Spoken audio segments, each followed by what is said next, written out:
Hey, it's Deborah Atkinson, founder of Flipping 50. It's all about core today, and it's all about planks. So every once in a while, what I like to do is, as opposed to do at least one exercise for all 5 of the muscle groups and the muscle functions that your core has. That is 99% of the time what we should all be doing. But every once in a while, it's nice to have a little variety and make it a game or a puzzle. So today, here's the game. I'm gonna make a plank workout.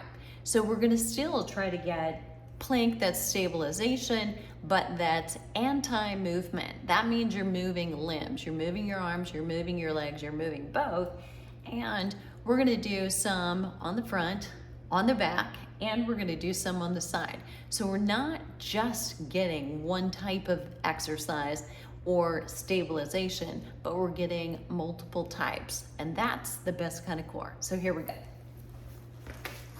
So let's take it from the very beginning. So we're gonna come down. I'm gonna give you a variation so you can do it straight. Remember, you want it straight from your knees to the top of your head or from your toes, depending on which way you go.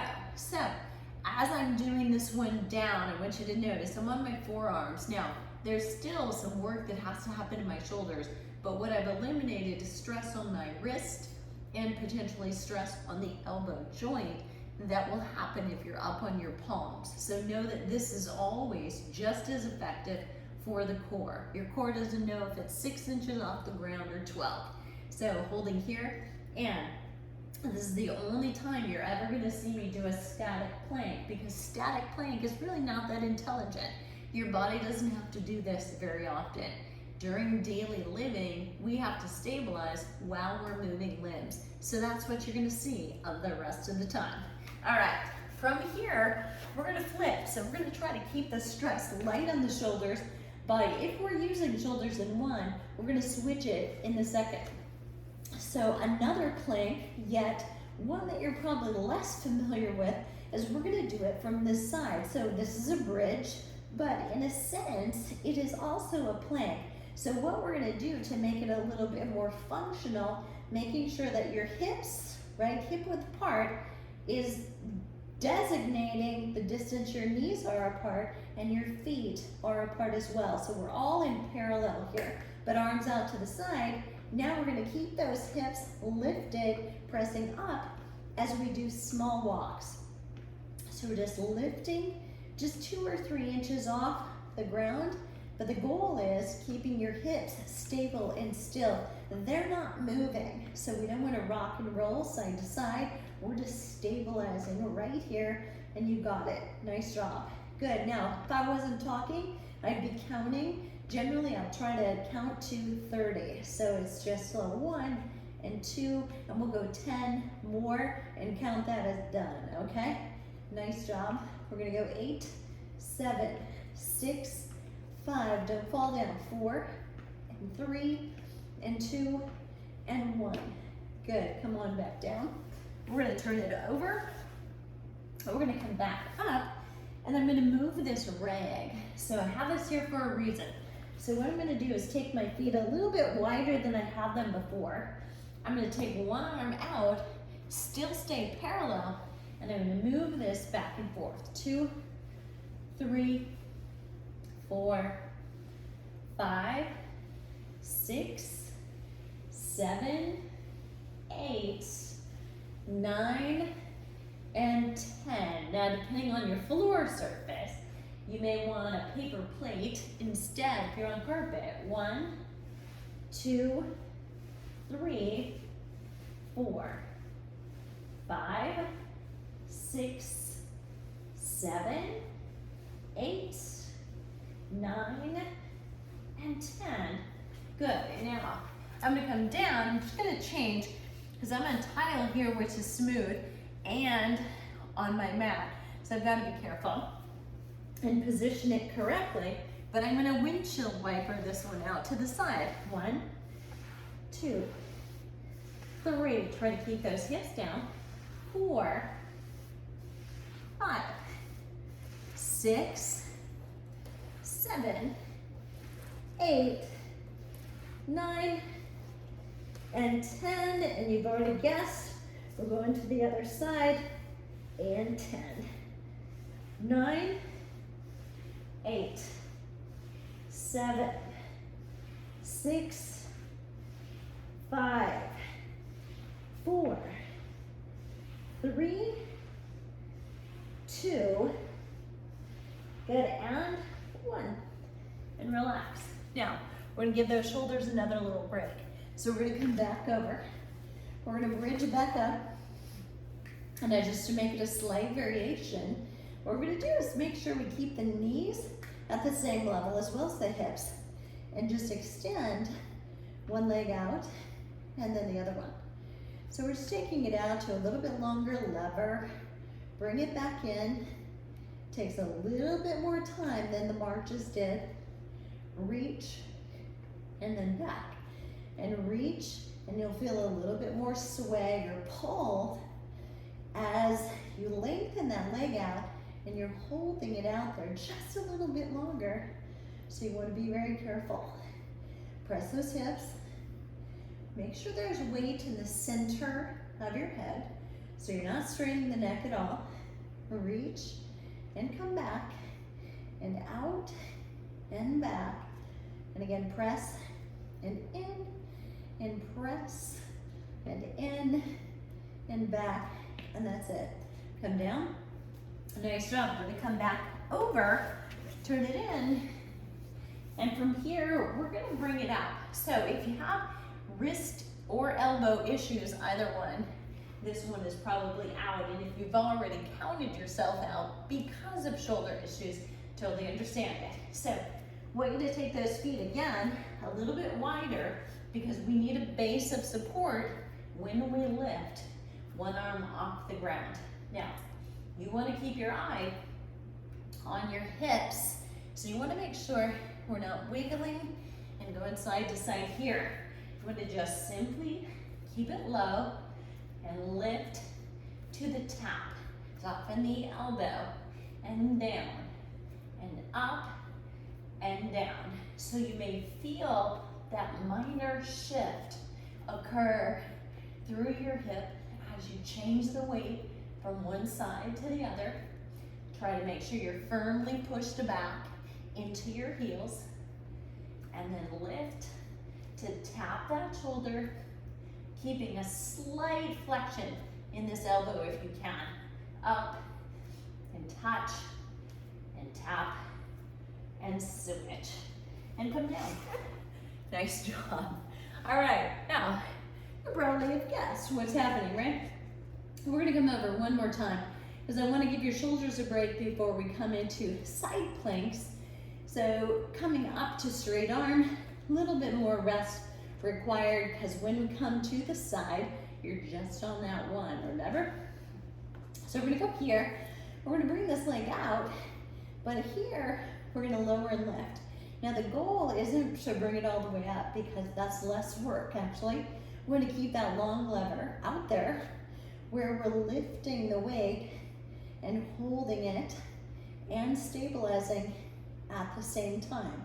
So lifting these glutes, lifting it all the way up, good, and up, and then go ahead and set it back down. So double check, you wanna readjust, both knees level, both hips level. Your goal is to keep the hip right there, don't let it drop down, because you're just lifting with one leg, up and down. So you can flex, or you can point that leg, doesn't really matter. But try to keep the hips lifted. If you're feeling any strain across your lower back, maybe a sign you just need to take a break, you need to come down, because we train the good ones. We don't want to work through if it's bothering you, because it's probably creating poor form, not good form, if it hurts. And down.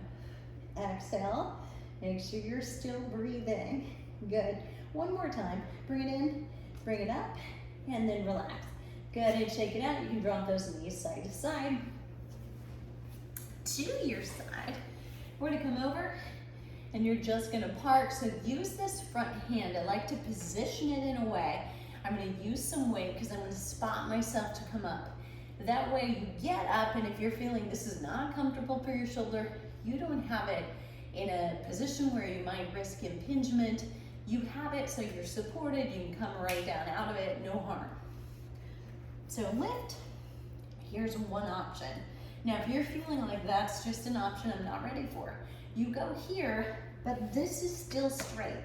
So it's a straight line from the crown of my head down to my knees, or that line is instead down to my feet. So I stagger my feet, bigger base of support, less balance, but I still have the work I want here. So I'm lifting my hips up, working that oblique, basically you're sideways toward the inner and outer obliques, arm comes up, opening slightly, lifting it up here, a little bit higher, good. Now I've done a lot of talking, a lot of cueing while you're up, potentially for this time, that's enough. I'm gonna bring it down. So it was really quite static, right?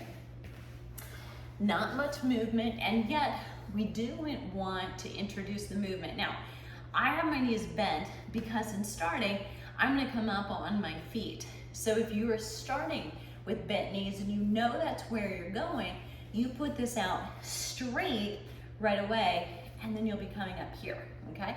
The one change I want everybody to make is bring the elbow in a little bit closer. So if it feels like this is not very comfortable, you're in the right place, because as you come up, we spread this out. Now you'll be better in alignment, but not risking impingement. So hand front for the spotting. You're gonna come up and then stagger that foot just to give you a bigger base of support. Lift your hips up. So I want you to really keep pushing up, so you're really now emphasizing, yes, this is a lot of work, right? I want you to feel like this is work. This is not a vacation. So static means, okay, I'm holding this tough, challenging move, making it look graceful, right? Hold on here. Nice work. And exhale. Go ahead and bring this down. Good. So I'm going to have you rest the shoulders a little bit. Now, in this instance, I'm going to give you an exercise that is not a plank, all right? So one exception to the rule, I don't want to introduce another prop, so I'm not going to bring the ball in here, but I'm just going to have you do opposing muscles. Now, we're obviously not up, we're not lifted in a plank.